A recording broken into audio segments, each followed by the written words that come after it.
किंबहुना सगळ्यात जास्त आपत्तीला जर तोंड कोण देत असेल तर तो माझा कोकण देतोय।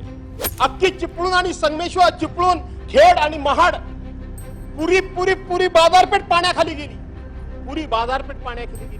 पण ती कोकणाकरता वापरली का जात नाही, ह्या माझ्यासारख्या सर्वसामान्य कार्यकर्त्याच्या अनेक वर्षांच्या वेदना आहेत। या कोकणाचा विचार, हा कोकण म्हणजे काय अध्यक्ष महोदय?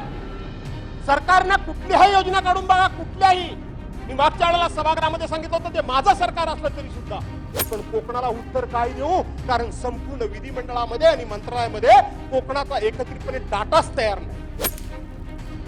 सन्माननीय अध्यक्ष महोदय, आज सभागृहामध्ये विधानसभा अधिनियम 101 या नियमान्वये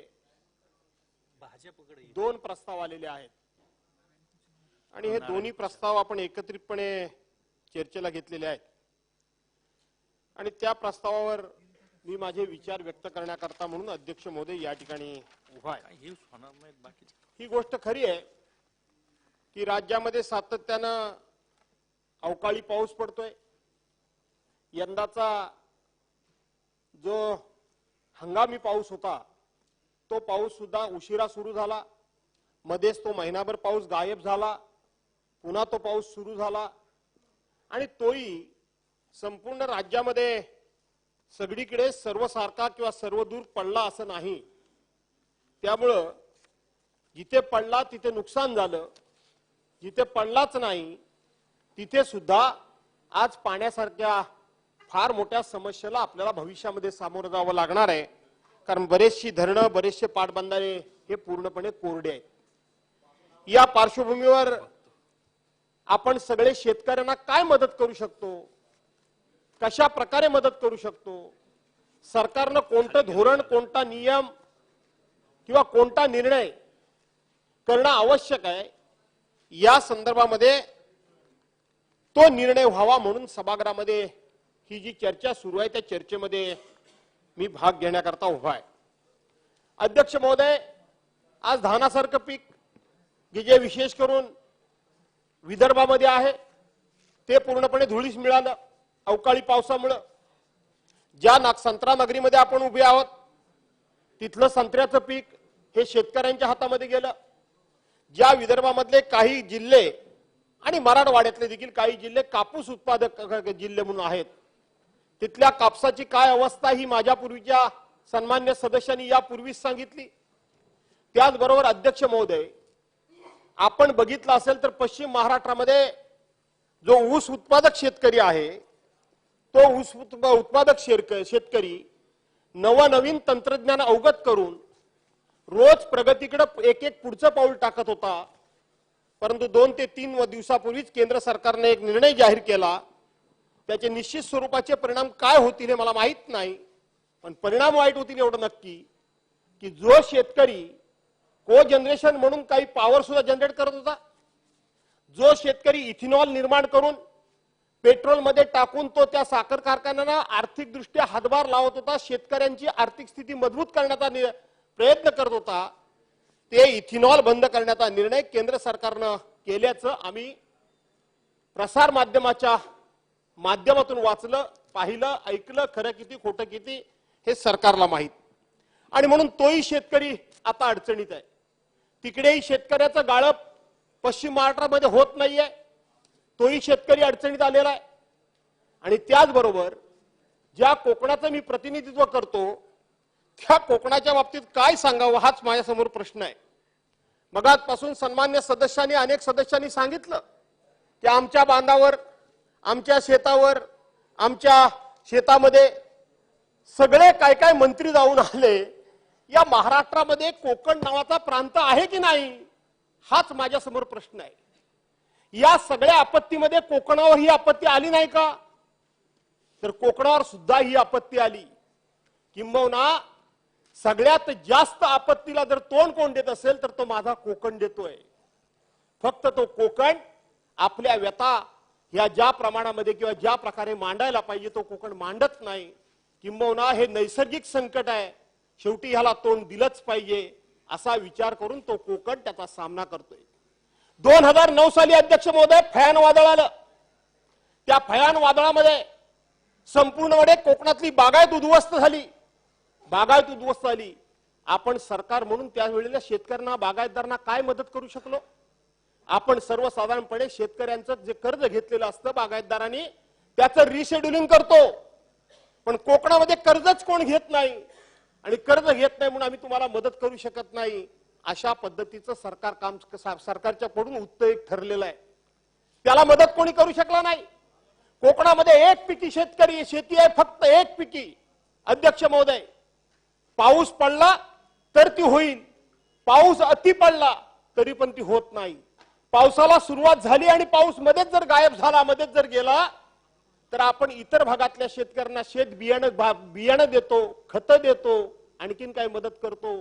परंतु कोकणामध्ये ही सगळी शेती 90 ते 120 दिवसाची असल्यामुळं त्याला पुन्हा दुबार पेरणी करता येत नाही, दुबार शेती करता येत नाही, त्याला त्या ठिकाणी खतं देऊन उपयोग होत नाही, त्याला बियाणं देऊन उपयोग होत नाही आणि म्हणून त्याला तिथं देखील मदत होत नाही.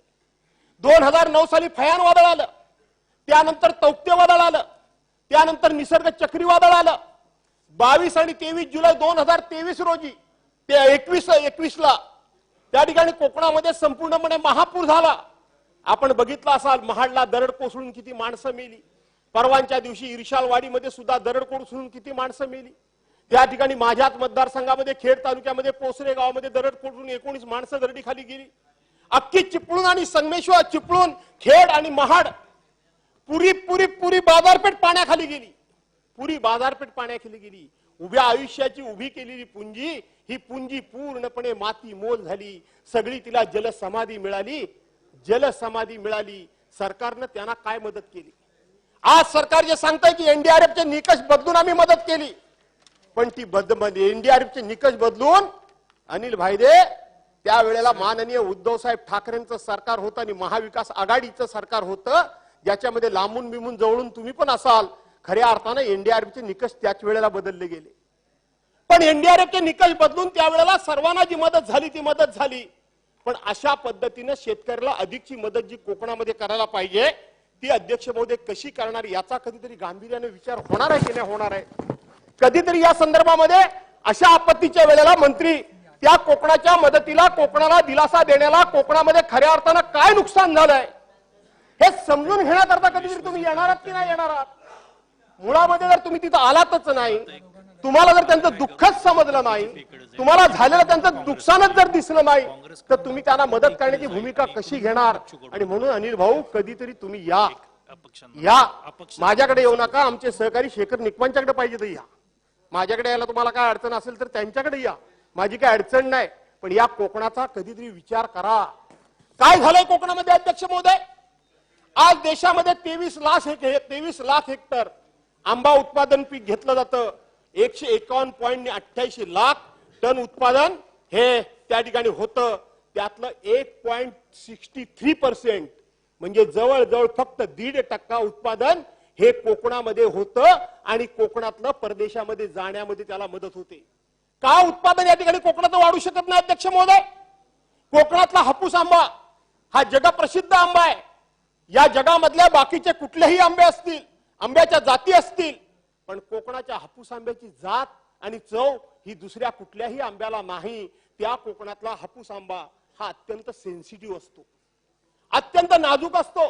अध्यक्ष महोदय, त्याला परदेशामध्ये न्यायचं असेल तर विमानाच्या वाहतुकीशिवाय दुसरा पर्याय नाही. काय आम्ही पर्याय शोधलाय? तो आंबा टिकला पाहिजे म्हणून आम्ही काय त्याच्यावर प्रक्रिया करतो आहोत, त्याच्याकरता काय उपचार करतो आहोत? हे उपचार होऊ शकतात की नाही होऊ शकतात? तर होऊ शकतात.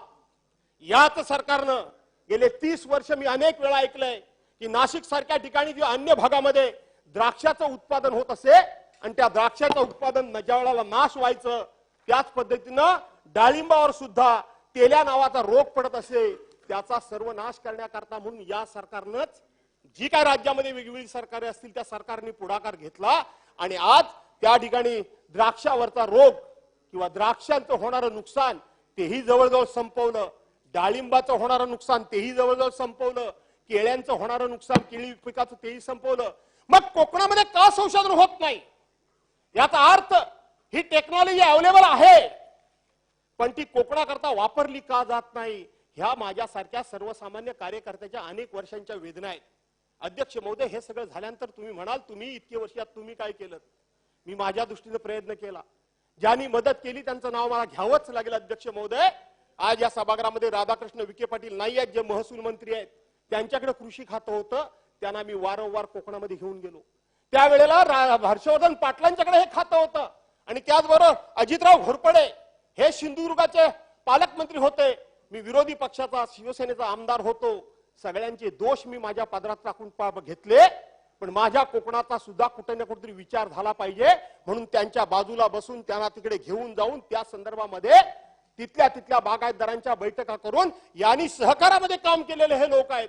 कोकणामध्ये सहकार नाहीये, सहकार रुजलाच नाहीये आणि म्हणून यांची कास धरली पाहिजे. राजकारणाकरता नव्हे तर आपल्या कोकणातल्या काही गोष्टींच्या सुधारणा करता हा प्रयत्न माझ्यापर्यंत मी केला. अध्यक्ष महोदय, राधाकृष्ण विखे पाटलांचा काही जे आहे त्यातला अनुभव अभ्यास त्याचाही उपयोग मी माझ्या कोकणाकरता करून घेण्याचा प्रयत्न केला.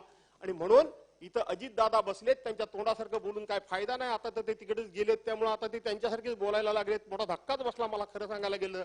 पण सातत्याने ते म्हणत असतात की आम्ही सर्वांना सर्व काही देतो, पण कोकणाला मात्र आम्ही अपेक्षेप्रमाणे काहीच देत नाही, कारण कोकण काही मागतच नाही आणि मागितल्याशिवाय आम्ही काही देत नाही असं ते सातत्याने बोलतात. मी जिथे कुठे द्यायची संधी येते तिथं ते जरूर देतात.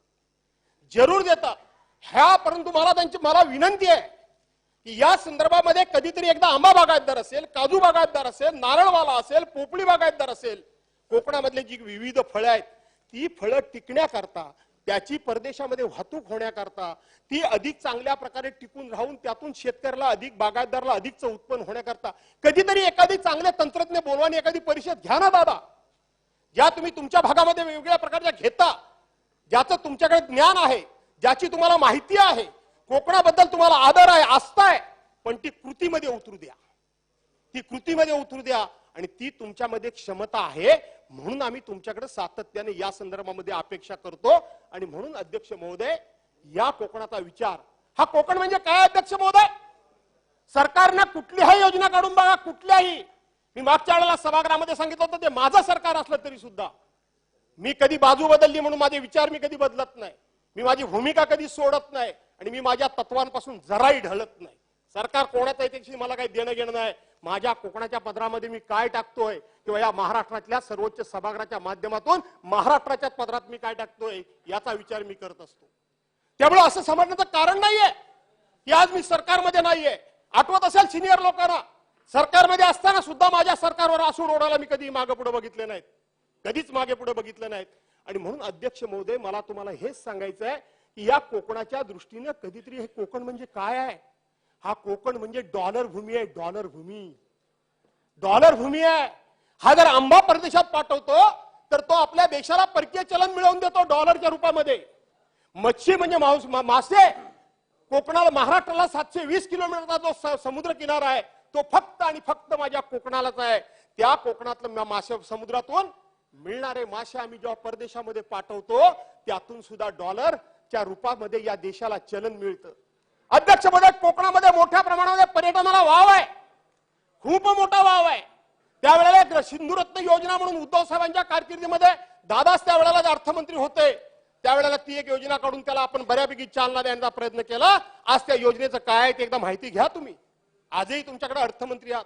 आपलं इथं अधिवेशन झालं आणि दुसऱ्या दिवशी तुम्ही खेळला गेलात. मी तुमच्याकडे मागणी केली की 50 कोटी रुपयावरून आपण 100 कोटी रुपये करा. आपण एका क्षणामध्ये त्याला मान्यता दिलीत, पण आज त्याही योजनेचा बोजवारा वाढलाय.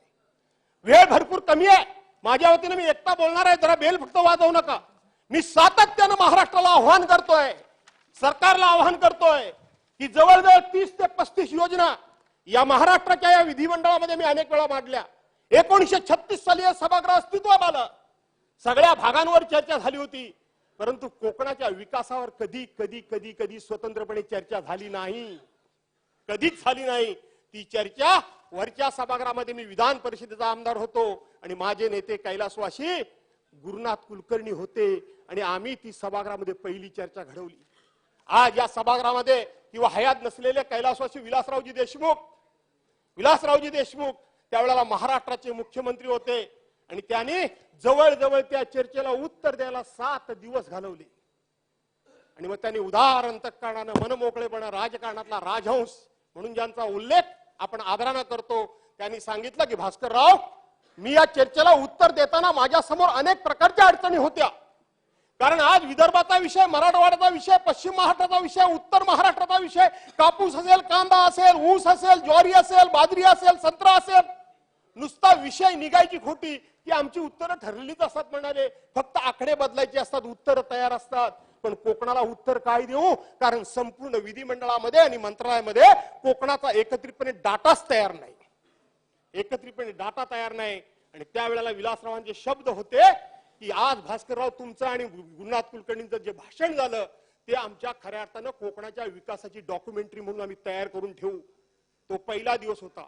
आणि दुसरा दिवस याच सभागृहामध्ये आपण त्यावेळेला चर्चा घडवली कोकणाच्या विकासावर. तो दुसरी वेळ होती, त्यावेळेला देवेंद्र फडणवीस मुख्यमंत्री होते. आणि त्यावेळेला देवेंद्र फडणवीसांनी सांगितलं, बरं आमच्या कोकणाचं दुर्दैव काय, त्या दिवशी हिंदुस्थान पाकिस्तानची कुठेतरी मॅच होती आणि तिचा शेवटचा सामना होता. सभागृहात कोणच हजर नाही, इकडं काय नाही तिकडं काय, मॅच महत्वाची. आज कोकणातले आमदार किती आहेत? 75 आमदार आहेत कोकणातले. 75 थोडे थोडके नाही आहेत. एकत्रितपणे जर कोकणाच्या बाजूने एक जर उठले ना तर खरंच सरकार कोणाचंही असू द्या, सरकारला निर्णय हे चांगले घ्यावेच लागतील. पण दुर्दैव आहे आम्ही एकत्र नाही, मी एकत्र नाही अध्यक्ष महोदय.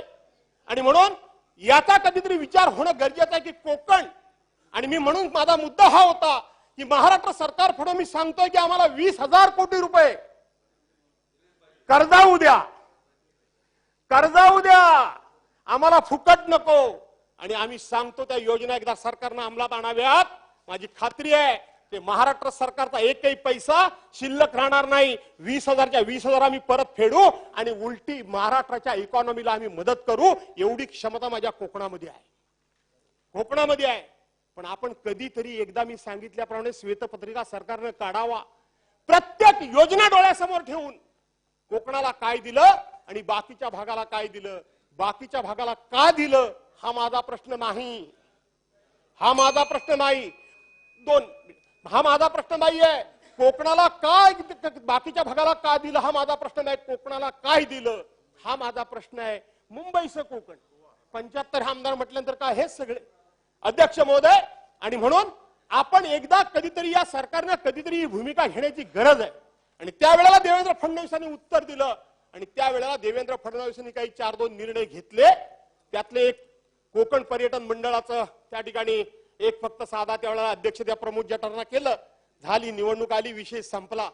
त्या कोकणाच्या आपण काही योजना मांडल्या आहेत आणि त्याला त्याच याच याच्यावरून आपल्या पटलावरून मुख्यमंत्री म्हणून देवेंद्र फडणवीसांचं भाषण आहे की भास्कररावांनी दिलेल्या ह्या योजना आहेत याची आम्ही नोंद करतोय. आणि ह्या योजनांची अंमलबजावणी करण्याकरता म्हणून आम्ही एक स्वतंत्र असा IAS दर्जाचा अधिकारी, सचिव दर्जाचा अधिकारी आम्ही नेमू, अशा प्रकारचा शब्द दिला. पण त्याचं पुढे काहीच झालं नाही अध्यक्ष महोदय. तुम्हाला काय ह्याच्याशिवाय काय सुचत नाही का? हो काय भास्कररावजी इकडे नाना तुमच्यासारख्याने तरी हे बोलू नये. भास्कररावजी, सन्माननीय भास्कररावजी, तुम्ही या बाजूला माझ्याकडे बघून बोला. अध्यक्ष महोदय, मी कोणावर टीका केली का? हो नाही, आपण बोला. मी टीका केली का कोणावर? यांना सारखं ते 2.5 वर्षात बाहेर नाही पडले. कोरोना काय तुम्ही आणला होतात काय? कुणी आणला कोरोना? का कोरोना आणलात? तुम्ही आणलात. का आणलात कोरोना? का नाही वेळेवर फ्लाईट बंद केलेत? कशा करता तिथं झोपड्यावर त्या ठिकाणी खात बसलेत काय तो ढोकळा आणि फाफडा, आणि मग महादेश बंद केला. कोरोना तुमच्यामुळे आला आणि महाराष्ट्र ठप्प झाला. तुम्हाला कोण बोलत नाही म्हणून काय? बरं, आता भास्कररावजी कन्क्लूड करा. नाव कसलं घेतात? पॅन्टी ओल्या होता त्यांच्या, हे कसलं नाव घेत आहेत? यांच्यात दम काय? आपापसात चर्चा करू नका सन्माननीय सदस्यांनी. अरे तुम्ही जाल तिकडे फक्त खाण्यातच तुम्हाला दिसतं. भास्कररावजी कन्क्लूड करा. तुम्हाला जिकडे जाल तिकडे खाण्यातच दिसतं, दुसरं काही दिसत नाही तुम्हाला. हे खाल्लं, ते खाल्लं, ते खाल्लं, दुसरं काय दिसतंय तुम्हाला? अरे तुमच्या पोटात दुखतंय. तुमची युपीतली प्रेत रस्त्यावर होती, गंगेत होती, मध्य प्रदेशची रस्त्यावर होती, गुजरातली रस्त्यावर होती, भास्कररावजी महाराष्ट्रामध्ये सन्मानानं अंत्यविधी होत होता. ते तुम्हाला, ते तुम्हाला अरे WHO सारख्या संघटनेनं, अरे WHO सारख्या संघटनेनं, सुप्रीम कोर्टानं, पुढचं नाव पार्लमेंटनं, आपापसात राष्ट्रपतीनं चर्चा जगाला नको. कौतुक केलं महाराष्ट्राच्या आपापसात महाविकास बोलू आघाडी नका. सरकारचं आपापसात उत्तर बोलू साहेबांचं. नका. इकडे बोला कोण तुम्ही? भास्कररावजी. हो, माझ्या वतीनं मी एकटा बोलणार आहे, हे बोलणार नाहीत. इकडे बोला, माझ्या इकडे पक्षाच्या बोला. वतीनं आपापसात. तुमच्याकडे तुम्ही गेल्या अधिवेशनमध्ये कुठे होतात तेवढं सांगा. तुम्ही इकडे बोला. अध्यक्ष महोदय, मी कुठेतरी टीका टिप्पणी केली का? तुम्ही बोला ना, देवेंद्र तुम्ही फडणवीस बोला. चांगले निर्णय घेतले ते मी चांगलेच बोलतोय. त्याचं पुढे काय झालं नाही ते मी सांगतोय. हे लगेच 2.5 वर्ष दुसरं काही दिसत नाही ना. काय तुम्ही बोला. तुम्ही बोला. दादा होते ना महाविकास आघाडीमध्ये, नव्हते कसे? नाही कोण म्हणते? हो, मग नाही कोण म्हणते? काय नाही म्हणतायत? मी काय तेच म्हटलं 2.5 वर्ष. त्याला आताही ते त्या मंत्रिमंडळात आहेत, तरी मी त्यांनाच साथ घालतोय. जिथून प्रश्न सुटणार असतील तिथून सोडवले पाहिजेत. मी असं म्हटलं का की दादा तुमच्यात काय हे नाही ते नाही, तुम्ही कधी पुढाकार घ्या, असं मी म्हटलं? मी कोणावर टीका केली का? काय ह्यांचं सारखं 2.5 वर्ष ह्यांना सारखं सकाळ संध्याकाळ 2.5 वर्ष खूपच आहेत. तुम्ही बोला. आत्ता करा, पाठिंबा देतो, सभागृहात ठराव मांडतो. मला तुमचा दम बघायचा आहे. आत्ता ठराव मांडतो, माझ्या पक्षाची हमी मी घेतो. चला बाबांना आत्ता मुख्यमंत्री करा. काय तुम्ही, अरे काय, एक लक्षात घ्या, ज्याच्या बरोबर मैत्री कराल त्याचं वाटोळं लावाल, हे सांगून ठेवतो मी तुम्हाला. आता काही खरं भास्कररावजी, नाही त्या विषयावर बाबाचं. बोला. विषयावर बोला. हा भास्कररावजी, चेतनदा, विषयावर तुम्ही तिकडे जाऊ नका, इकडेच राहा. हा, विषयावर बोला. अध्यक्ष महोदय नाही गेले. आणि मला अध्यक्ष महोदय जाऊ दे हा विषय. तर शेवटी ही जी नैसर्गिक संकट आहेत, या नैसर्गिक संकटाला तोंड देण्याकरता म्हणून आजची जी अद्ययावत टेक्नॉलॉजी आहे त्याचा आपण अभ्यास करून काही ना काहीतरी उपचार केले पाहिजेत. अध्यक्ष महोदय, कोकणामध्ये आज जर तुम्ही बघितलं तर वाहतुकीचं साधन नाही, अजिबात साधन नाही. काही 4-2 खासगी आता बंदर तयार झालेली आहेत. JSW सारखं असेल, त्या ठिकाणी आता RGPPL सारखं असेल, अशी काही बंदरं झालेली आहेत. परंतु जी कोकणाची मुख्य वाहतूक आहे, आज रस्ता. अध्यक्ष महोदय, 12 वर्ष झाली, 12 वर्ष आमचा मुंबई गोवा हायवे काय व्हायला तयार नाही. अनेक माणसं मरतायत. 2012च्या डिसेंबरमध्ये होणार होता. असं अनेक वेळेला आम्ही प्रयत्न केला, पण आमचा रस्ता होऊ शकला नाही. त्यामुळं तो आंबा सुद्धा वेळेवर पोचत नाही. आणि म्हणून तो वेळेवर पोचावा म्हणून रेल्वे रॅक सारख्या एसी बोगी तयार करून हा आंबा पोहोचवण्याचा आपण प्रयत्न लवकर करू शकतो का, याचा विचार सरकार म्हणून सरकारने करण्याची गरज आहे. अध्यक्ष महोदय, सरकारने काजू बोर्ड काढण्याची घोषणा केलेली आहे. चांगलं आहे, अतिशय चांगलं आहे. पण अजून त्याची योग्य प्रकारे अंमलबजावणी नाही, सुरुवात सुद्धा झालेली नाही. सरकारनं त्या काजू बोर्डावर प्रक्रिया झाल्यामुळं जो मध्यार्क तयार होतो, ज्याला गोव्यामध्ये फेणी म्हणतात, त्या मी काढायला त्याला काही चालना देत नाही. पण त्याच्यावरची एक्साईज ड्युटी माफ करण्याचा निर्णय आपण घेतला होता, आठवतं का तुम्हाला? बघा. परंतु त्याही अजून प्रकारला काही जास्त चालना मिळाली नाही. अध्यक्ष महोदय, मच्छी, मासे, कोकणातले मासे हे आणि भात हे मुख्य अन्न आहे. पण अध्यक्ष महोदय, कोकणातला मच्छीमार जो आहे, या मच्छीमारला कुठल्याही प्रकारची कसलीही सोय मिळत नाही. शेतकऱ्याला 3 टक्क्यानं कर्ज मिळतं तिथं, परंतु मच्छीला कुठल्याही प्रकारचं त्या ठिकाणी धोरण नाही मच्छीचं. आणि मच्छीला कोणता दर्जा नेमका द्यावा हे निश्चित झाल्यामुळं त्या मच्छीमारांना काही मदत करता येत नाही. सन्मान्य सुधीर भाऊंच्याकडे मी बसलो, त्यांना मी सांगितलं की एक मच्छीचं आपण धोरण तयार करूया. त्यांनी सिरियसली ते सगळं ऐकलं, माझं नाही अशातला भाग नाही. ते म्हणाले, खरा मी मांसाहारी नाही, मी शाकाहारी आहे, पण मला दिलं. म्हटलं नाक धरून, म्हटलं धोरण तयार करा. खात नाही ना तुम्ही, नाक धरून तयार करा. त्या माणसानं तो विषय सिरियसली घेतलेला अध्यक्ष महोदय, परंतु ते धोरण अजून काय आलेलं नाही. ते जर धोरण आलं तर मच्छीमारांना खूप चांगल्या प्रकारचा आधार मिळेल. मी त्यांना एक कमिटी स्थापन करायला सांगितली. मी त्यांना सांगितलं, सध्या आमचं वावडं सर्वांनाच आहे, आम्हाला तुम्ही घेऊ नका, परंतु आमची मतं ही ऑन रेकॉर्ड नाही, लिखित नाही, सदस्य म्हणून त्या कमिटीचा नको, तर एक अनुभवी त्या भागातला लोकप्रतिनिधी म्हणून घ्या. आणि पाहिजे तर माझं नाव टाकू नका, अजिबात टाकू नका, पण त्या धोरणामध्ये अंमलबजावणी करा. कोकणामध्ये आपण फळपिकावर थोडीशी नुकसान भरपाई देतो, पण मध्यंतरी एक कमिटी स्थापन झाली होती. याच सभागृहामध्ये एक लक्षवेधी आली होती. तिथं येणारा जो फळझाडांना मोहर आहे, हा मोहर आता सगळे रानप्राणी सगळे खाऊन टाकतात. कोकणामध्ये प्रचंड वानर झालेत, माकडं झालेत, गोगलगाई झाल्यात, रान डुकरं आहेतच भरपूर, त्याचबरोबर बिबटे भयंकर झालेत. आणि ते गवा काय म्हणतात, गवारेडा, बायसन, गवा ना गवारेडा बायसन, ते तर इतके इतके इतके झुंडीच्या झुंडी झालेत आणि म्हणून ते फार मोठं नुकसान करून टाकतात. आणि म्हणून त्याच्या संदर्भात एक कमिटी आम्ही नेमली होती, म्हणजे माननीय सुधीर भाऊंनी ती कमिटी नेमली होती. त्या कमिटीमध्ये सदस्य म्हणून नाही, परंतु एक अनुभव म्हणून जाऊन मी बसलो होतो. मी माझी मतं त्याच्यामध्ये मांडलेत. मी तिथेही ती मतं दिलेत. ती कमिटीचा रिपोर्ट अद्यापर्यंत काही समोर आला नाही आणि म्हणून तोही यावा, त्याला वर्ष होऊन गेलं. आणि म्हणून अध्यक्ष महोदय, या कोकणाच्या 3 गोष्टींकरता, एक शेती तर संपलीच कोकणातली. शेती आता फार कोण काही करायला तयारच नाही अजिबात. खरं सांगायला गेलं उगाच खोटं बोलण्यात काही अर्थ नाही. माझ्यासारखाच कोणतरी एका दुसरा वेळा शेती करतो. शेती पिकत नाही का? शेती चांगली पिकते. मी तर आमच्या संपूर्ण याच्यामध्ये एक पैशाचं धान्य विकत आणत नाही. आम्ही आमची आपली शेती करतो, खातो, पितो, व्यवस्थित सुखी समाधानी होतो. पण अध्यक्ष महोदय, 3 गोष्टी आहेत की ज्या कोकणाचं संपूर्णपणे अर्थकारण बदलून टाकतील, राज्याला आर्थिकदृष्ट्या मदत करू शकतील. अशा प्रकारची मासेमारी, त्या मासेमारांचे अनेक प्रश्न आहेत. त्यातले बरेचसे प्रश्न आम्ही कोरोनाच्या कालावधीमध्ये सुद्धा दादा बैठक घेऊन आपण सोडवले.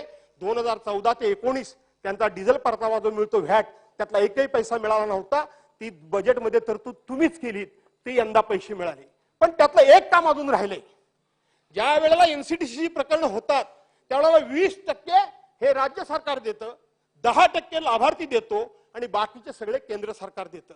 2014 ते 19 एकही प्रस्ताव मच्छीमारांचा झाला नाही. आणि अर्ध्या बोटी बांधून झाल्या होत्या, कारण हप्त्याने पैसे येतात. त्यांनी कर्ज मात्र बँकेचं घेऊन ठेवलं होतं आणि त्यामुळं ते कर्ज त्यांच्यावर झालेलं आहे. आणि त्यावेळेला विक्रांत आणि मी दादा तुमच्याकडे आलो होतो, आठवत असेल तुम्हाला. आणि त्यावेळेला त्यांच्या व्याज कर्जाची एक माफी रक्कम व्याजाची आणि ती कर्जाची आपण माफ करायची असं ठरवलं होतं. आज दादा त्याचे 720 कोटी रुपये 720 कोटी रुपये राहिलेत. 720 कोटी रुपये पुऱ्या कोकणाकरता जास्त नाहीयेत. मी कमी आहे तसं म्हणणार नाही, पण एकदा कधीतरी त्यांना ते कर्जमुक्त करा. कारण त्यांच्या घराखालच्या जमिनी पण नाहीत. आपल्या मुलांना शिक्षणाकरता जसं बँकेकडून बिनव्याजी कर्ज मिळतं तसं त्यांना कर्ज मिळत नाही. कारण त्यांच्या घराखालच्या जमिनी ह्या गव्हर्नमेंट गावठाण म्हणून आहे, पण त्याच्या मालकीच्या नाहीत. आणि आपण बँकेमध्ये गेल्यानंतर स्थावर मालमत्ता द्यावी लागते. त्यांच्याकडे बिचाऱ्यांच्याकडे स्थावर मालमत्ताच नाही. ते मच्छीमार जन्माला येतात समुद्रात, लहानाचे मोठे होतात समुद्रात आणि त्यांचा शेवट सुद्धा समुद्रात होतो. आणि म्हणून आपण एक मागे निर्णय केला होता, बाळासाहेब थोरात तेव्हा मंत्री होते, की त्यांच्या घराखालच्या जमीन त्यांच्या नावावर करायच्या. सॅटेलाइट सर्वे झाला, त्याला तो निर्णय झालाय, पण त्याची अजून अंमलबजावणी होत नाही. ते एकदा मनावर घ्या. त्यांचे एकत्रितपणे ते पैसे माफ केलेत तर खूप मोठे तुमच्यावर आभार होतील, उपकार होतील. आणि कोकणामध्ये मी या 3 विषयाच्या सांगितल्या, पर्यटन, मासेमारी आणि बागायतदार यांची एकदा परिषद घडवा. राजकीय काही जरी असलं तरी मी पुढाकार घेईन. तुम्ही चांगले तंत्रज्ञ घेऊन या, चांगले मार्गदर्शक घेऊन या आणि आपण त्यांना काहीतरी आधार देऊया, मार्ग दाखवूया, अशा प्रकारची विनंती करतो. अध्यक्ष महोदय, आपण मला खूप वेळ बोलायला दिलात त्याबद्दल मी आपल्या सर्वांना धन्यवाद देतो. आणि या ठिकाणी या प्रस्तावावर माझे विचार मी थांबवतो. जय हिंद, जय महाराष्ट्र.